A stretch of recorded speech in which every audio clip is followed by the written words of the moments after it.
하나님께서 주시는 말씀은 요한복음 1장 1절부터 8절입니다. 같이 읽겠습니다. 태초에 말씀이 계시니라. 이 말씀이 하나님과 함께 계셨으니 이 말씀은 곧 하나님이시니라. 그가 태초에 하나님과 함께 계셨고 만물이 그로 말미암아 지은 바 되었으니 지은 것이 하나도 그가 없이는 된 것이 없느니라. 그 안에 생명이 있었으니 이 생명은 사람들의 빛이라. 빛이 어둠에 빛이 돼 어둠이 깨닫지 못하더라. 하나님께로부터 보내심을 받은 사람이 있으니 그의 이름은 요한이라.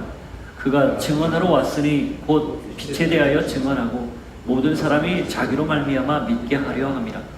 그는 이 빛이 아니요 이 빛에 대하여 증언하러 온 자라. 하나님 아버지, 말씀 앞에 섭니다. 이 말씀이 저희에게 고스란히 하나님의 음성으로 들리게 하옵소서. 예수 이름으로 기도하옵나이다. 아멘. 신앙이란 무엇일까요? 여러 정의가 있고 설명이 있습니다. 그러나 가장 주목하고 기억할 정의는 하나님이 누구냐, 하나님이 어떤 분이냐에 대해서 정확히 아는 것, 이게 건강하고 바른 신앙입니다. 하나님을 알면 사실은 우리 인생의 모든 의문, 또 질문, 혹은 내가 잘 모르는 것까지도 그 안에서 전부 이해가 되고 해석이 되고 또 다 용납이 되기 때문에 그렇습니다. 그러면서 동시에 하나님을 알기 때문에 우리가 기억해야 될 것 중에 하나가 기원에 관한 일입니다. 이 만물의 기원, 우리가 눈에 보이지 않는 모든 것의 기원이, 근원이, 연원이 어디에 있느냐, 이걸 분명히 아는 거예요.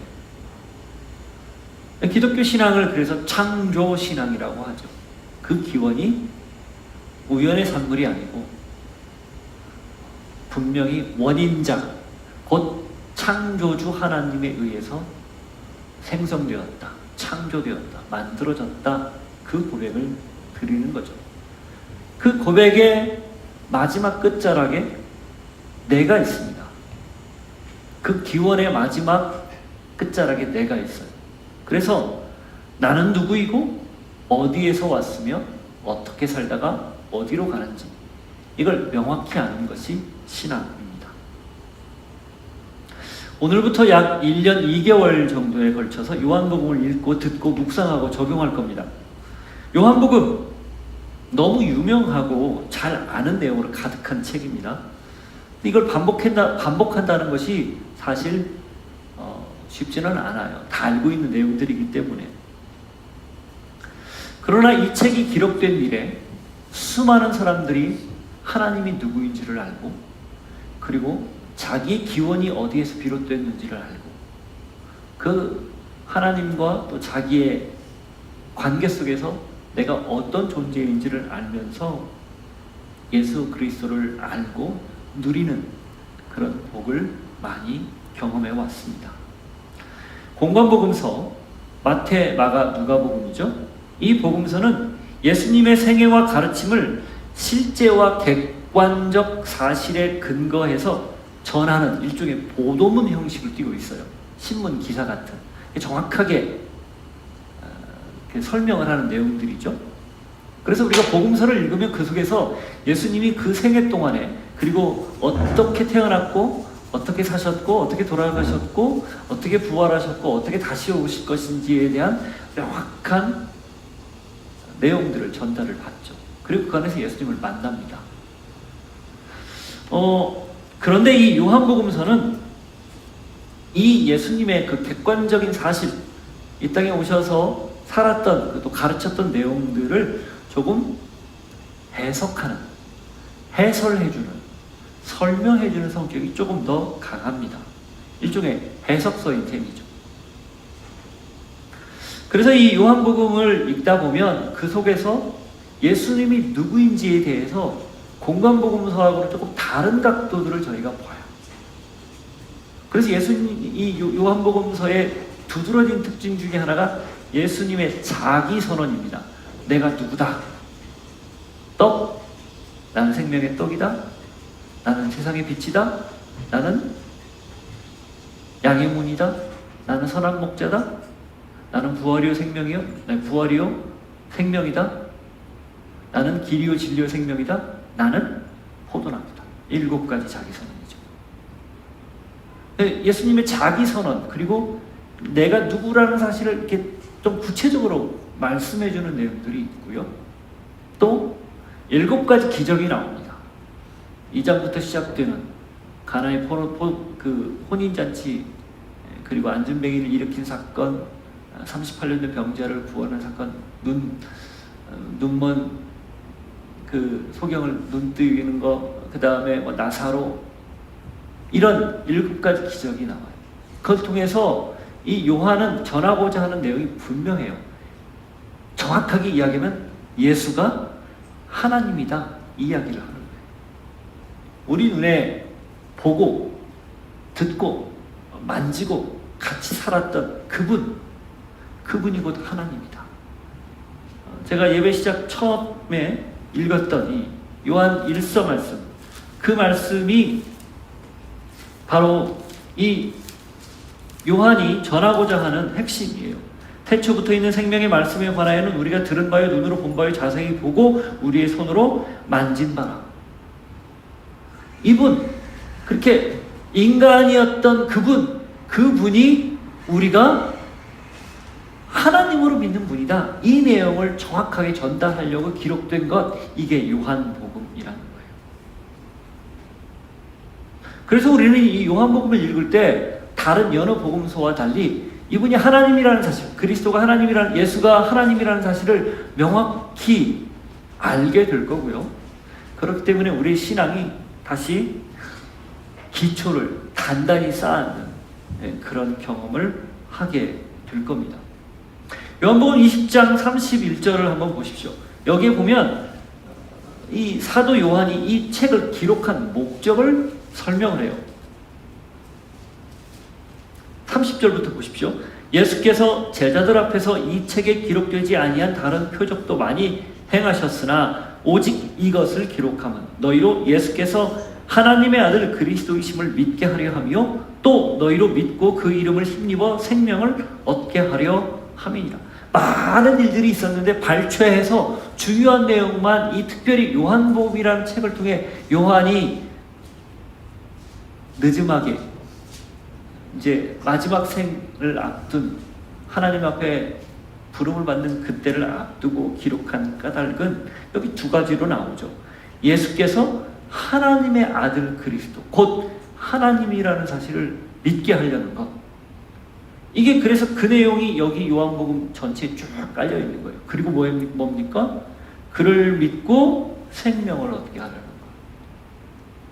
하나님의 참 생명, 그것을 풍성히 얻게 하려는 것, 그것 때문에 기록했다. 그게 요한복음의 기록 목적이에요. 따라서 우리는 이 책을 읽고 같이 볼 때 익히 알고 있는 내용이겠지만, 그러나 조금 더 심오하게 하나님이 이 말씀 속에서 무엇을 우리에게 들려주실지 기대하는 마음이 필요합니다. 내가 알고 있는 내용이다 할지라도 그 내용을 다시 새롭게 깨닫고 알 수 있는 그런 기대하는 마음이 필요합니다. 자, 오늘 본문은 8절까지입니다. 이 8절까지 내용이 딱 4가지로 요약이 돼요. 1절, 2절은 존재에 관한 이야기입니다. 그리고 3절은 창조에 관한 이야기예요. 그 다음 4절부터 5절 생명에 관한 이야기입니다. 그리고 6절부터 8절은 사명에 관한 일이에요. 존재, 창조, 생명, 사명.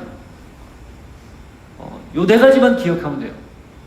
자, 이 4가지를 그래서 오늘 좀 조목조목 보면서, 사실 한 가지 주제만 가지고도 한 번의 설교로 부족할 만큼 굉장히 심오하고 방대한 내용이지만, 이 4가지를 좀 빠른 시간 내에 이 말씀을 보면서 저희들이 한번 같이 알아보기를 바랍니다. 자, 창세기는 무슨 말로 시작하죠? 창세기 1장 1절. 너무 잘 알고 있는 얘기죠. 태초에 하나님이 천지를 창조하시니라. In the beginning 이렇게 시작하는 거예요. 그게 창세기의 모든 성경의 첫 말이에요.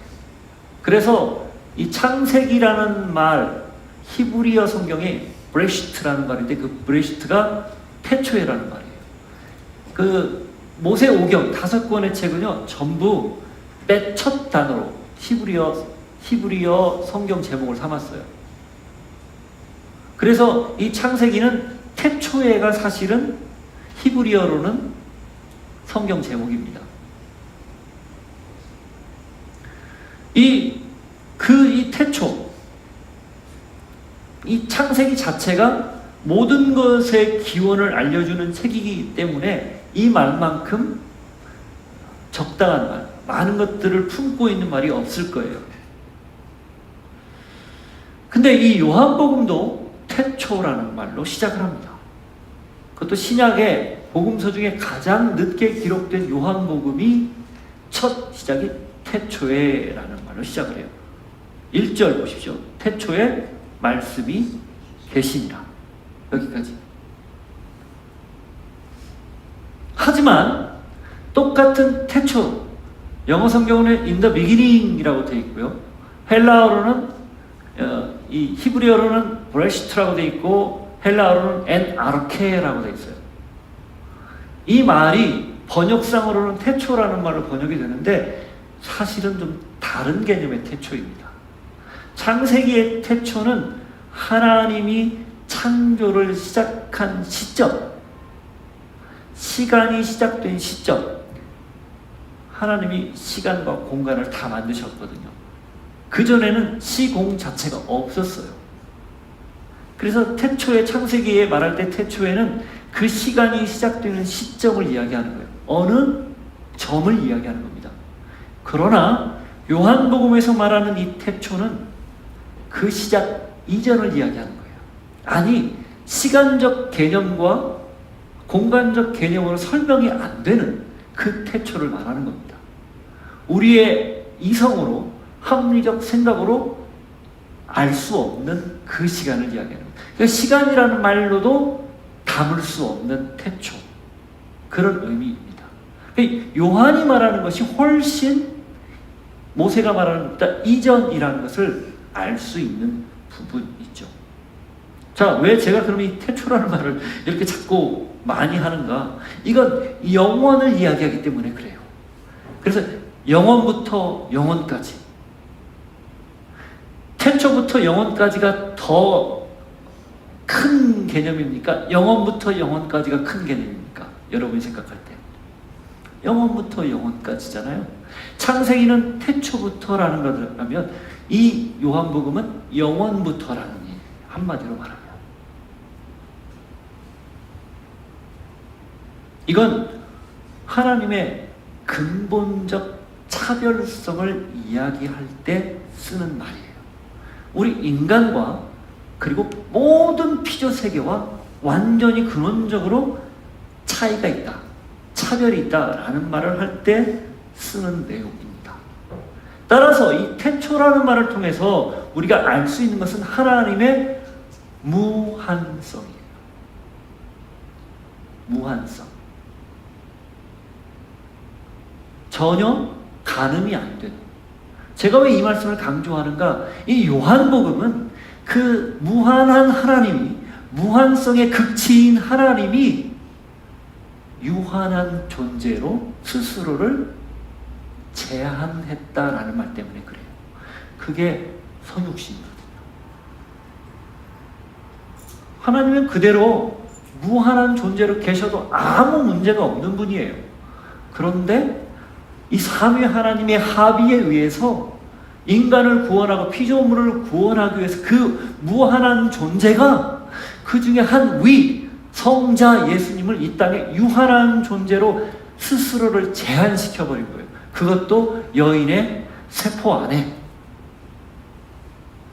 이 엄청난 사랑이 이 태초라는 말 안에 고스란히 녹아 있습니다. 오늘 말씀 제목이 태초에 말씀이 계시다예요. 여러 가지를 표현할 수 있겠지만 요 세 가지 중요한 표현들을 좀 다루고 싶어서 이 이야기를 한 겁니다. 여러분, 그래서 우리의 믿음은요, 그냥 믿어. 그냥 믿으면 된대. 예수님이 당신 때문에 십자가에 돌아가신 거 믿으면 된대. 그 이상이라는 거예요. 신앙이란 그냥 알고 있는 걸 내가 무턱대고 믿는 게 아니고 생각해보고 고민해보고 따져보고 되물어보고 또 물어봐서 한계에 부딪힌 그때 그 한계에서 정확한 물음과 하나님의 답, 성경의 답을 통해서 그 한계를 돌파하는 능력입니다. 그래야 그 신앙이 흔들리지 않아요. 그냥 떠밀려 가듯 믿는 신앙이라면 그게 부모가 시켜서든 아니면 주변이 그렇게 돌아가서든 나와 관계없는 그 마음으로 그냥 믿고 있다면 어느 순간입니까? 결정적으로 힘들고 어려울 때, 내가 생각한 것과 전혀 다른 방향으로 일이 펼쳐질 때 떡하니 문턱에서 걸려버리거든요. 그런데 그걸 고민하고 되물었던 사람들은 그걸 기꺼이 아주 자연스럽게 넘어가는 거예요.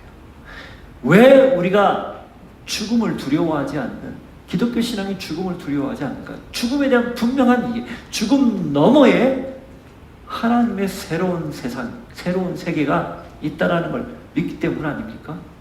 그러니 죽음을 끝이 아니라 새로운 출발, 문을 여는 과정이라고 우리가 말하는 거잖아요. 그게 죽음에 대한 이해예요. 똑같습니다. 그래서 이 태초라는 말을 우리가 깊이 묵상하면 묵상할수록 하나님의 사랑은 우리가 표현할 수 없을 만큼 어마어마하구나. 그 무한한 존재가 어떻게 스스로를 유한한 존재에 가둘 수 있을까? 그게 사랑이구나. 그게 나를 위한 거구나. 라는 걸 아니, 결코 흔들리지 않는 거죠. 뒷걸음질 치지 않는 겁니다. 지속적으로 앞을 향해 나가는 거예요. 저는 여러분이 이 태초라는 말 한마디만 하루 종일 묵상하면서 그 깊이와 그 넓이, 그 무게, 그걸 충분히 맛볼 수 있는 은혜가 있기를 바랍니다. 자, 그 다음 뭐예요? 태초에 뭐가 있었다는 겁니까? 말씀이 있었다고 얘기해요. 여기서 사용하는 표현 말씀, 이게 무엇일까요? 단지 우리가 읽고 듣고 깨닫고 하는 그 말씀인가요? 맞아요. 그러나 그것도 맞지만 여기에서 말하는 말씀이라는 단어는 그 이상의 의미가 있어요. 특별한 의미로 사용했습니다. 알고 있는 것처럼 로고스라는 말이에요. 이 로고스는 당시 변하지 않는 신적 영역을 설명할 때 쓰던 용어예요. 불변의 가치, 인간 세계, 피조 세계에 있는 그 가치가 아니라 신적 가치를 이야기하는 단어, 그게 로고스였어요. 그걸 말씀이라는 말로, 로고스라는 말로 표현했는데 요한이 그때 당시 통용되는 이 개념을 차용한 거예요. 그래서 그리스도인들에게, 예수를 모르는 사람들에게 복음서를 읽어도 그게 하나님에 관한 정확한 이해가 없는 사람들한테 예수님이 하나님이라는 사실, 그 로고스 개념을 빌려와서 지금 설명하는 겁니다. 알아듣기 쉽게 용례를 하나 쓴 거예요. 그리고 그걸 교회 안에 받아들여서 그 개념을 그대로 교회 역사에서 사용한 아주 중요한 내용이죠. 다시 말하면 예수가 하나님이라는 사실을 알아듣기 쉽게 말하기 위해서 로고스, 말씀이라는 개념을 빌려다 썼다 말하는 겁니다. 왜? 요한이 말하고자 하는 내용의 핵심이 뭡니까? 예수님이 하나님이라는 사실, 그걸 믿게 하는 게 핵심이잖아요. 그러니 이걸 갖다 쓴 거죠. 여러분, 신앙이란 결국 예수님이 누구인지를 정확히 알고 고백하는 데서 시작하지 않습니까? 여러분은 예수님을 누구라고 고백합니까? 진짜 마음속으로. 아까 얘기한 대로 되묻고 되물어서 나온 결론, 그게 뭐냐는 거예요. 요한이 이 내용을, 이 심오한 내용을 쉽게 설명했듯 여러분도 여러분의 언어로 표현할 수 있어야 합니다. 그리고 나눌 수 있어야 되는 거죠. 자, 그 다음이 뭐예요? 태초의 말씀이 어떻다고요? 계셨다, 이렇게 표현합니다. 이 계셨다라는 말은 이 에임이라는 비동사에 해당되는 말의 3인칭 과거형이에요. 말씀이라는 3인칭 그 명사를 받는, 그래서 엔, 아르케, 엔, 호, 로고스 이렇게 되어 있어요. 태초에 계셨다 말씀이 이렇게 되어 있습니다. 자, 이 말을 그래서 조금 더 우리 알아듣게 쉽게 이렇게 풀이해서 해석을 하면 이렇게 되어 있어요. 시작을 알 수 없는 영원 전부터 말씀이 존재해 왔다, 그런 말입니다. 태초에 말씀이 계시니라, 이 말씀은 시작도 알 수 없는 영원 전부터 말씀이 존재해 왔다.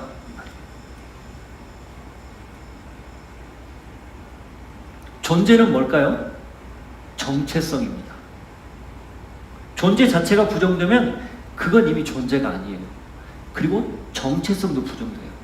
내가 존재하지 않는데, 어떤 사물이 존재하지 않는데 아무리 단어가 있고 설명하는 것이 있지만 그게 존재하지 않는데, 비록 추상적인 개념이다 할지라도 그 추상적인 개념 속에 도무지 그림이 안 그려지면 그건 존재하지 않는 거예요. 따라서 존재한다라는 것은 곧 정체성을 규정합니다.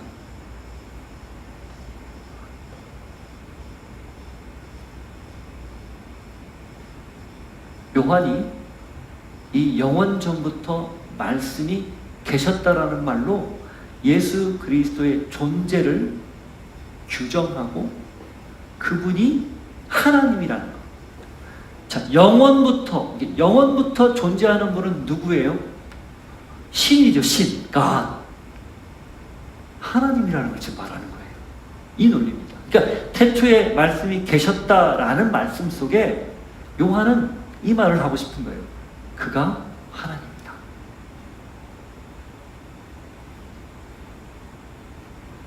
저를 못 믿는 표정으로 보시는데 1절 뒷부분을 보세요.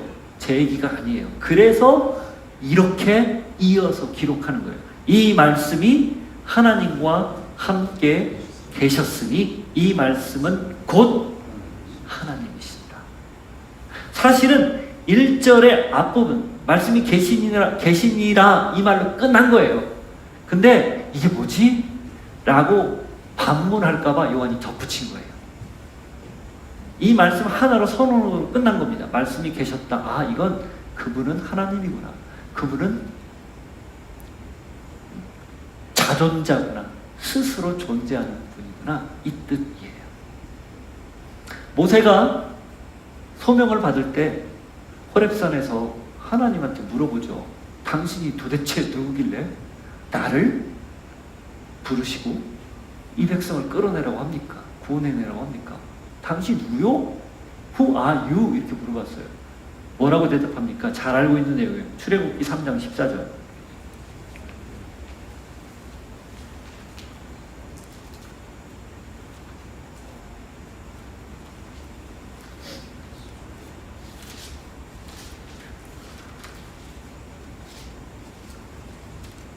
같이 읽어볼까요?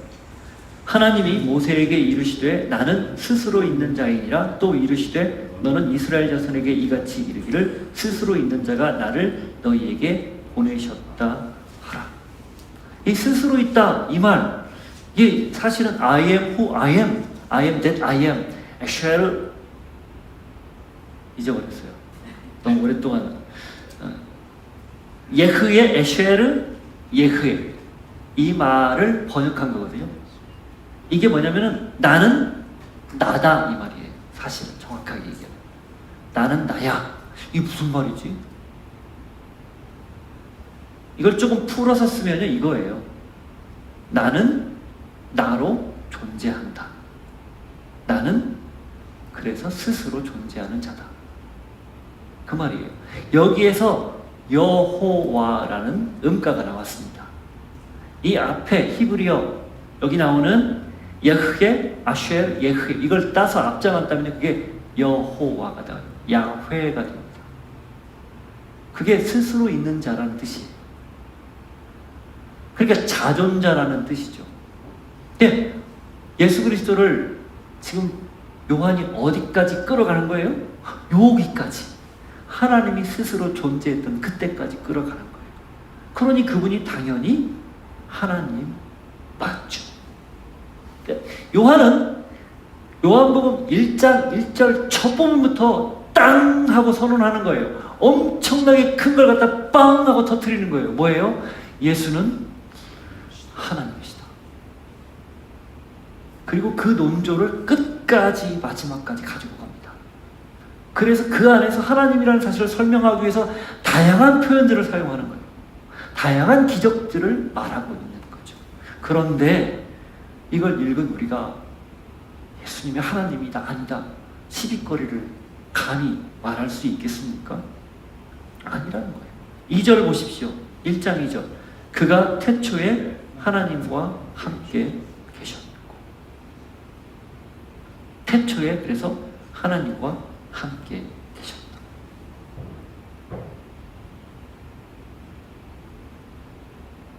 요한이 우리에게 질문합니다. 이래도 안 믿을 겁니까? 이래도 예수를 그냥 도덕 선생이나 훌륭한 인생을 산 성인 중에 한 명, 4대 성인 중에 한 명으로 받아들일 겁니까? 물어요. 여러분은 어떻습니까? 1절, 2절 했는데 시간이 많이 갔죠. 자, 어떻게 됩니까? 이제 그렇게 스스로 존재하는 자, 자존자예요. 그 자존자니 그 다음 어떻게 돼요? 자연스럽게 이루어지는 것이 창조예요.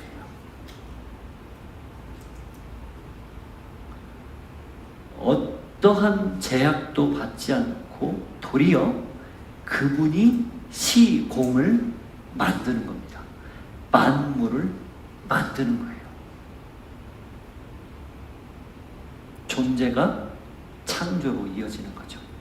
당신만 존재하는 것이 아니라 당신의 숨결, 모양, 형상, 당신의 그 신성이 배어있는 피조세계를 만드는 거예요. 그게 3절입니다. 만물이 그로 말미암아 지은 바 되었으니 지은 것이 하나도 그가 없이는 된 것이 없느니라. 만물이 누구로 말미암아 지었다고요? 여기서 그가 누구일까요? 말씀이 누구입니까? 예수 그리스도 하나님. 그게 삼위 하나님이 지었다, 창조했다, 그걸 말하는 거예요. 만물의 기원이 하나님이라는 거예요.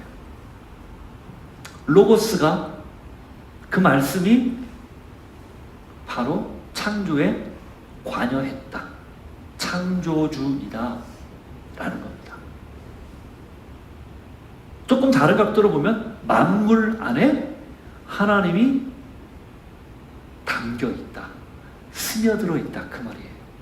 근데 이건 자칫하면 범신론과 오해합니다. 범신론은 뭐냐면 신이 만물 안에 있기 때문에 그 신을 숭배하기 위해서 만물, 태양, 구름, 바다, 강, 산 이런 것들을 섬기는 걸 범신론이라고 해요. 그래서 모든 곳에 신이 있다, 신인합일이 가능하다, 그런 얘기가 이 범신론에서 나오는 거거든요. 이것과 다릅니다.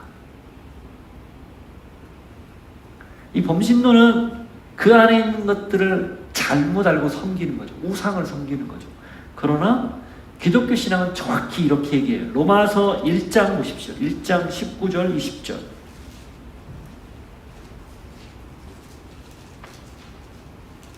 하나님이 어디 계셔? 하나님은 안 계셔 라고 말하는 사람들에게 바울이 아니야, 하나님은 계셔, 너희들이 이미 알고 있는데 그걸 잘 깨닫지 못했을 뿐이야 라고 말하는 논조에서 이렇게 얘기하는 거예요. 19절 20절. 이는 하나님을 알만한 것이 그들 속에 보임이라. 하나님께서 이를 그들에게 보이셨느니라. 창세로부터 그의 보이지 아니하는 것들 곧 그의 영원하신 능력과 신성이 그가 만드신 만물에 분명히 보여 알려졌나니 그러므로 그들이 핑계하지 못할지니라. 이 만물 안에 하나님의, 좀 표현이 그렇지만 좀 알아듣기 쉽게, 채취가 묻어난다는 거예요. 향취가 느껴진다는 거예요. 그러니 하나님 없는데 뭐 이렇게 말할 수 없다라는 뜻이에요. 바울이. 그래서 내가 하나님을 모르는데 왜 죄인이야? 이렇게 말하는 사람들을 죄 안에 가두기 위한 논리를 펼 때 이 얘기를 한 거예요. 하나님 부인하지 못한다. 다 하나님을 인정할 수밖에 없다. 그게 하나님이 만물 안에 당신의 신성을 심어 놓았기 때문이다 라고 말하는 거죠. 자, 이 이야기를 우리가 오늘 말씀 속에서 하나님이 우리를 만드셨고 그 하나님의 신성이 우리 안에 녹아져 있다라는 말, 특별히 인간은 하나님의 형상대로 만들어졌다라는 그 말씀 속에서 어떤 걸 깨달을 수 있을까? 내가 어떤 존재인지를 아는 거예요. 하나님이 태초부터 계셨는데 그게 말씀인데 말씀이 우리를 창조했다. 그분이 형상대로 창조했다. 그렇다면 나는 누구인가에 대해서 아는 거죠. 서두에 말씀드렸던 것처럼 내가 누구인지, 어디서부터 왔는지, 어떻게 사는지, 어디로 가야 하는지. 여러분, 우리가 우연의 산물입니까? 그냥 어머니 아버지가 사랑해서 만나서 우리를 낳았습니까? 맞죠? 생물학적으로 그렇죠? 그러나 하나님의 심오한 섭리 안에 허락된 잉태요, 탄생이요, 생애라는 거예요. 누구도 예외 없이 단 한 사람도 허투루 헛된 생명, 헛된 목숨 없다라는 겁니다. 헛된 인생 없다라는 거예요. 하나님의 목적에 따라 지어진 말 그대로 하나님의 섭리와 계획에 따라 지금 여기에 존재한다라는 분명한 자의식을 갖게 하는 표현이 이 창조라는 말씀 속에 들어있는 핵심이에요.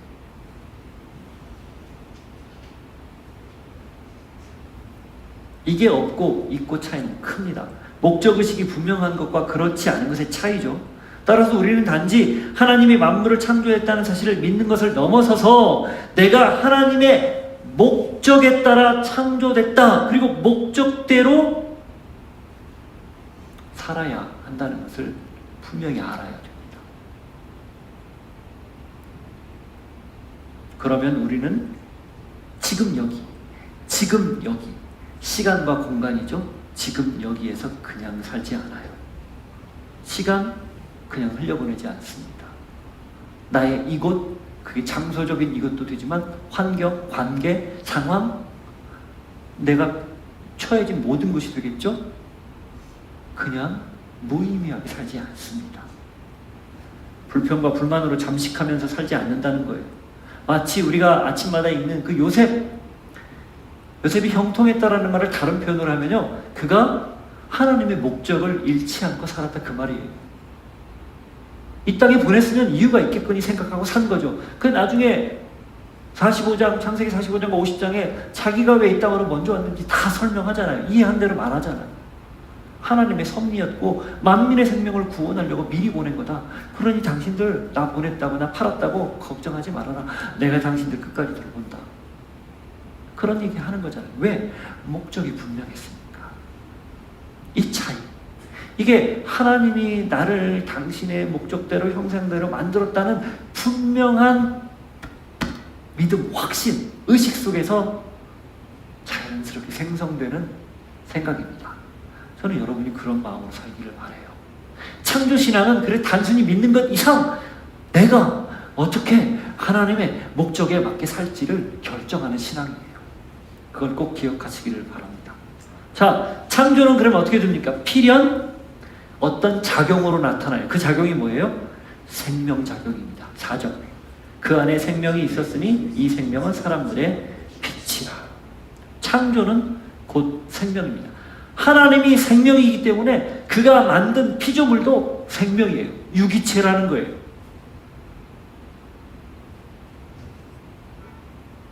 무에서 유를 만든 것, 그게 바로 생명이라는 거죠. 생명, 하나님의 속성이죠. 하나님은 생명 자체입니다. 그래서 생명은 죽음을 이기는 거예요. 시간의 제약도 넘어서는 거죠. 그게 뭐예요? 다른 말로 영원, 영생이잖아요. 왜 우리가 영생하는가? 이 생명 때문에 영생하는 거예요. 생명이 내 안에 심어져 있기 때문에, 주어졌기 때문에 그 생명의 능력으로 죽어도 다시 사는 거예요. 부활하는 거예요.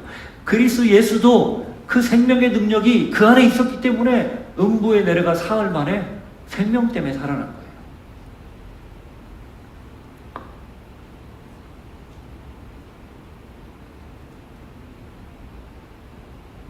그래서 기독교 신앙은요, 생명 나눔 신앙입니다. 하나님이 당신의 생명을 우리에게 나눠줬듯이 우리 역시 생명을 나누는 존재인 거죠. 창세기 2장 7절, 고린도전서 15장 45절에 보면 그래서 사는 존재, 생명의 존재라고 표현을 합니다. 고린도전서 15장 45절만 한번 보시죠. 창세기 2장 7절은 잘 아는 내용이에요.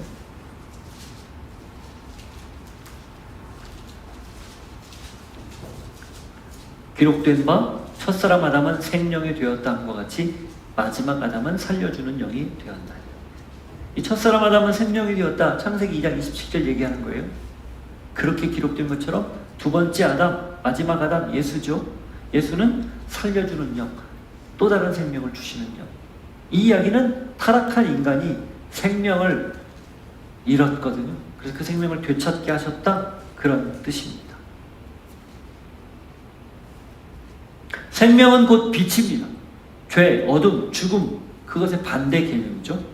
생명과 빛, 이게 로고스, 곧 말씀이 피조세계에 나타난 현상이고 모습입니다. 태초부터 존재한 말씀이 만물을 창조했고 창조를 통해 생명을 나눠줬으며 생명이 겉으로 드러난 모습, 이게 빛이라는 거예요. 자, 연결이 되죠? 태초부터 존재한 하나님이 그 존재 때문에 새로운 존재를 만든 게 창조예요. 그 창조 안에는 당신의 생명이 고스란히 흘러가 있습니다. 그 생명은 감출 수 없어요. 빛처럼 드러나기 마련입니다. 지금 요한이 그런 논리를 펴는 거예요.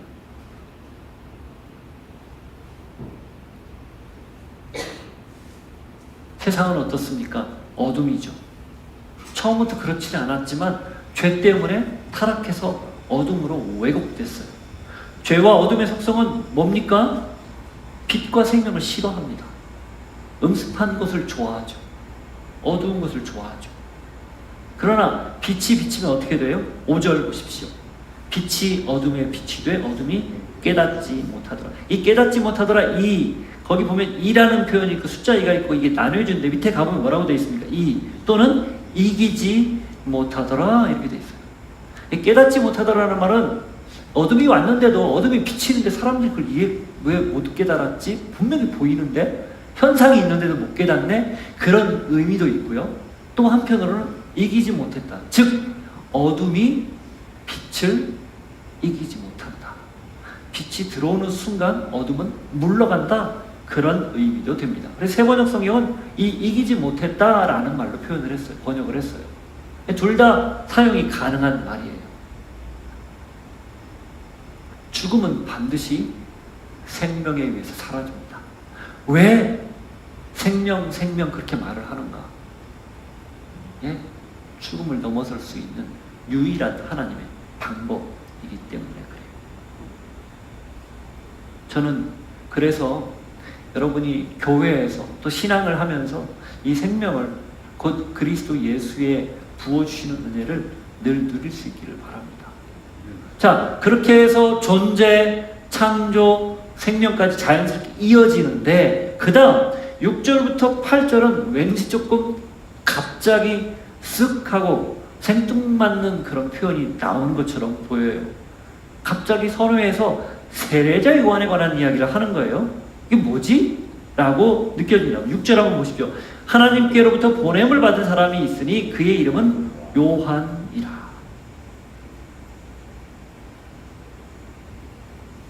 하나님께로부터 보냄을 받았다. 이게 요한에 대한 사도 요한의 설명이에요. 이 얼마나 멋진 말입니까? 사도 요한도 예수 그리스도께 보냄받은 자잖아요. 사도라는 말이 보냄을 받았다, 그런 뜻이니까. 그런데 이 사도 요한이 세례자 요한을 설명할 때 하나님으로부터 보냄받은 자다, 이렇게 말하는 거예요. 저는 여러분이 누군가가 여러분을 볼 때 저 사람은 하나님께로부터 보낸받은 사람이야, 이거 하나만 정확하게 인정받을 수 있다면 그 신앙, 그 삶, 아름답고 고귀한, 성공이라는 말을 굳이 쓰기 좀 그렇지만 성공한 삶이라고 믿습니다.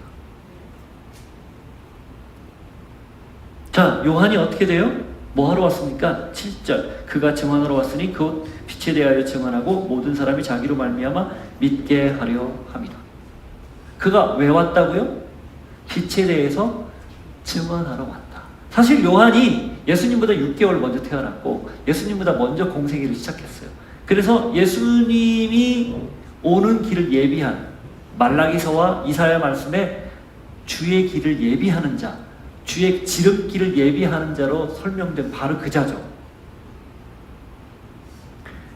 그런데 예수님은 요한이 사역하기 훨씬 이전부터 요단강에서 사역을 하면서 회개의 세례를 전파하면서 당시 굉장히 유명한 핵인싸였어요. 아주 유명한 사람이었어요. 그런데 그가 예수님이 오셨을 때 우리가 뒤에 가면 보겠지만 나는 그가 아니다, 이 얘기를 해요. 이거 쉬운 거 아니거든요. 사람들이 다 자기에게 오실 그이가 당신입니까? 오실 그이 곧 그리스도가 당신입니까? 라고 말할 때 그래 내가 그야 라고 말 한마디 할 수 있는 유혹 있거든요. 근데 절대 그러지 않아요. 그게 8절이에요. 그는 이 빛이 아니요 이 빛에 대하여 증언하러 온 자. 그가 뭐하러 왔다고요? 빛, 자기 뒤에 오실 그리스도 예수를 증언하러 왔다, 이렇게 말하는 겁니다. 자, 이 6절, 7절, 8절을 통해서 우리가 딱 깨닫는 한 단어는 뭐예요? 아까 제가 서두에 말씀드렸던 사명입니다. 내가 왜 이 땅에 왔는지를 명확하게 아는 거예요. 그것이 다른 사람에 의해서 뒤틀릴 수 있는 여러 가지 여건들이 있었음에도 불구하고 그걸 과감히 끊고 자기 역할에 충실한 거예요. 세례자 요한만 그런 게 아니에요. 예수님도 그랬습니다. 사실은 그래서 이 세례자 요한을 언급하면서 그 안에서 예수님 역시 이 요한과 동일하게 사명대로 살았다라는 것을 넌지시 이야기하는 거예요. 사명을 분명히 알면 결코 사명보다 앞서지 않죠.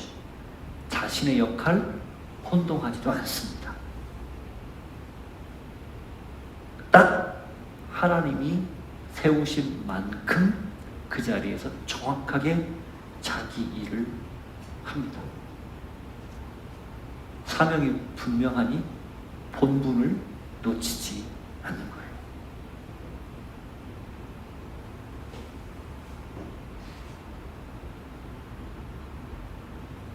우리 역시 마찬가지입니다. 세례자 요한이 자신의 사명을 최선을 다해서 하고, 그리고 예수님이 공생애를 시작한 지 얼마 안 돼요. 목이 잘려 기꺼이 퇴장했듯이, 그게 자기의 순교의 몫이었듯이 우리에게도 그런 몫이 있습니다. 각자가 하나님의 형상대로 창조되어서 그 생명을 안고 살아가는 분명한 이유가 있다는 거죠. 그 이유를, 그 사명을 기억하고 잃지 않고 정확히 하나님이 세운 좌표에서 이탈하지 않고 목적을 향해서, 하나님의 뜻을 향해서 달려갈 수 있는 여러분 모두가 될 수 있기를 축복합니다. 같이 한번 기도하겠습니다. 하나님, 예수 그리스도가 하나님임을 오늘 말씀을 통해서 다시 명확하게 확인합니다. 영원부터 존재한 그분이 우리를 사랑해서 스스로를 제한하여 피조물 안에 들어왔다는 사실 늘 기억하게 하옵소서. 그리고 존재했기 때문에 또 다른 존재 양식, 피조물을 만들었다는 것, 단지 피조물을 만들지 않고 그 안에 하나님을 알만한 신성들을 다 새겨놓았다는 거예요. 특별히 나만큼은 하나님의 형상대로 특별하게 지어 당신의 목적대로 나를 이 땅에 보냈다는 것 깨닫게 하옵소서. 잊지 않게 하옵소서. 이 사명 따라서 잘 기억하고 살아낼 수 있는 우리가 되게 하옵소서. 같이 한번 기도하겠습니다. 하나님 아버지, 그렇습니다.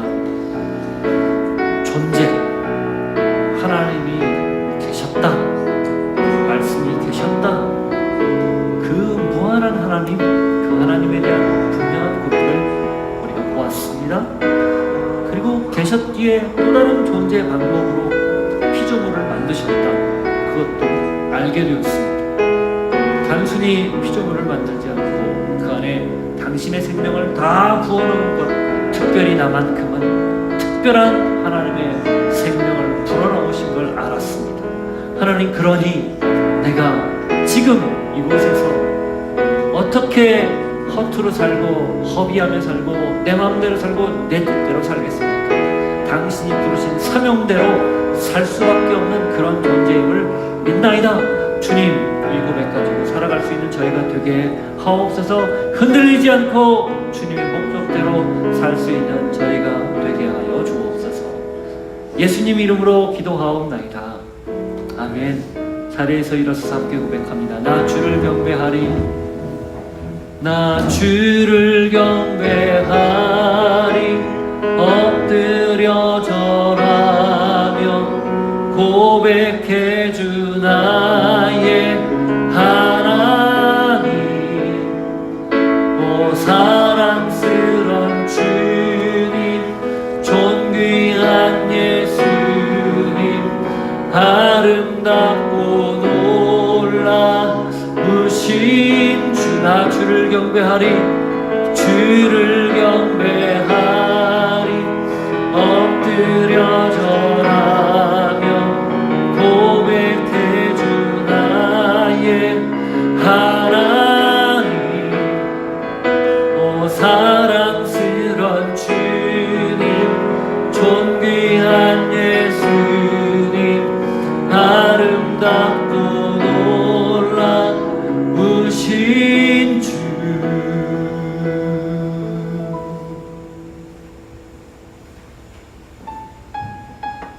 하나님, 저희에게 이 귀한 말씀을 통해서 내가 누구인지를 다시 알려주신 것 감사합니다. 이 말씀 붙들고 내가 그렇게 귀한 존재라는 것 잊지 않고 끝까지 포기하지 않고 주님 목적대로 살아가게 하옵소서.